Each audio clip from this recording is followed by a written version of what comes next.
In this video, we're going to be continuing the discussion about corporate schemes within the context of IATF 16949.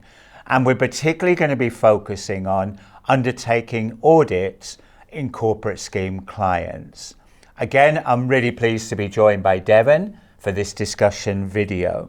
So Devin, let's firstly focus on third-party audits. I know many of our viewers will be third-party auditors. How do audits in corporate schemes have to be planned? So let's start with a new corporate scheme client. The first thing that's going to happen is there has to be a one-time stage 1 readiness assessment at the central location. Right, okay, and I'm aware there has been some changes in Rule 6 edition related to this. Under Rule 6 edition, what would be the duration of the stage 1 readiness assessment? Yeah, so the duration typically, it needs to be between 0.5 or a half day and 2 days at the maximum. And this is done at the central location where the client's quality management system support function resides. Okay. And then does that have to be an on-site audit at the central function, or could it be done remotely? So yes, this can be done on-site or remote, but it must be undertaken before any of the manufacturing sites are audited. Right. So this, let's just recap then. This is for a new corporate client where they have to have a central location. That central location has to have a stage 1 readiness assessment. I guess that's more focusing on that centrally managed part of the quality management system. So what about the sites then in a corporate scheme? What about the first part of the assessment for them? So those are going to be a 1.5 and 3 day audit per site. Right. Obviously, those will be calculated depending on the size of the manufacturing site. Right, and I understand from Rule 6 edition, that's a 2-part stage 1 readiness assessment, looking at the document review and then also doing a look to verify that the system is actually implemented. Absolutely. Right, okay. So if a company then goes through successful stage 1 readiness assessments, what happens next then? Yeah, so you're going to move on to the stage 2 audit. Now, one thing to note here is that you will need individual audit plans per manufacturing site, including each manufacturing site in a corporate scheme for any standalone support location. Right, okay. And what do the organization have to provide the auditor as planning information? Yeah, so each site needs to provide the required planning information to the certification body with a minimum of 30 days prior to the planned audit. Yeah. The auditor is responsible for the site, would review all planning information, and issue the audit plan with a minimum of 14 days prior to the start of the audit. Oh, wow. So that is far more prescriptive now. And I guess that is not just unique to corporate schemes.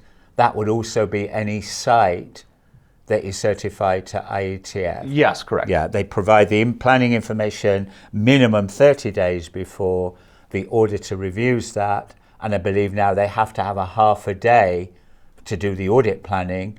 And then within 14 days, they have to issue the audit plan to the client. Yes. Right, okay. I think that will be interesting for the viewers. For the stage 2 audit, does the central location and any standalone support locations have to be audited before the sites? Yes, for the stage 2. Right, okay, but not them for the surveillance and re-certification. Correct. Okay. What about undertaking the audit then? Would the audit at a site in a corporate scheme be any different from a standalone site? So you're going to take a similar approach that you would, but it's a bit more complex. The auditor has to be and verify interactions between the sites and the central locations and any standalone remote support function. Right. So there's a lot of interactions there that make it a little more complex when you're auditing a corporate scheme. Also, auditors in the audit planning have to understand what processes are managed at the site and what are either centrally controlled or done at the standalone remote support locations. Yeah, so I guess we could align it a bit like a jigsaw puzzle then. Absolutely. That they're yeah. making sure that all the bits of the jigsaw puzzle fit together, and the complexity of those interactions is probably one of the big differences from an auditing perspective. Would you agree with me? Right, right. Yeah. What about audit reporting then? Is that going to be any different to a single site? So like in a single site, each manufacturing site and standalone remote support locations will receive their own audit report. The certification body may combine the manufacturing site and its standalone remote support location into one single IATF CARA audit report when the locations are included in a single audit plan and are audited together in one audit over consecutive working days. Right, okay, yeah, so I understand that. Any difference in terms of timescales providing the report to the client and for non-conformity management? Yeah, so there's no change in timing on these corporate scheme audits versus a standalone, just single site audit. The draft CARA report needs to be left at the end of the audit. The final report is submitted within 15 days from the closing meeting, and the timing of non-conforming management follows the process outlined within the rules. Right, so again, I think that's for viewers an important point, that the auditor for a third-party audit now will not leave the final audit report. They'll leave a draft that will have to go through the certification body's technical review, and then the final report will be issued within 15 days. Right. Yeah, so that is a change. And what about certificate decisions then? Yeah, so certificate decisions for manufacturing sites, whether in a corporate scheme or not, are made for each site separately. Right, okay. And then finally, what about issue of certificates? So a certificate is issued separately for each manufacturing site in a corporate scheme with a common certification body certificate number, plus a suffix for each manufacturing site. Right. A single certificate listing all manufacturing sites of a corporate scheme or on a corporate certificate is not permitted.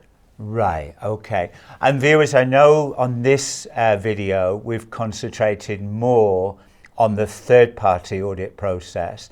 I think the bit that is really important from doing internal audits is, again, if you're doing internal audits in a corporate scheme, the big difference is auditing those interactions between the sites, the central function, the standalone remote support functions. It is more complex, isn't it, to do an effective audit? That's, yes. Yeah. Whether really. it's internal or Right. whether it's a third-party audit. And we will be providing some more videos about auditing in a corporate scheme as part of this series. So let's summarize then. So the process of audit planning, undertaking audits, reporting audits, and non-conformity management, from what we've discussed, is very similar in a corporate scheme to that for a single site client. The big difference is the complexity of the interactions between the central locations, the sites, and the standalone support locations. And that has to all be defined in the organization's quality management system. So we will be continuing this discussion in some auditing videos as part of this series. So thanks again, Devin. Yeah, thank you, Paul.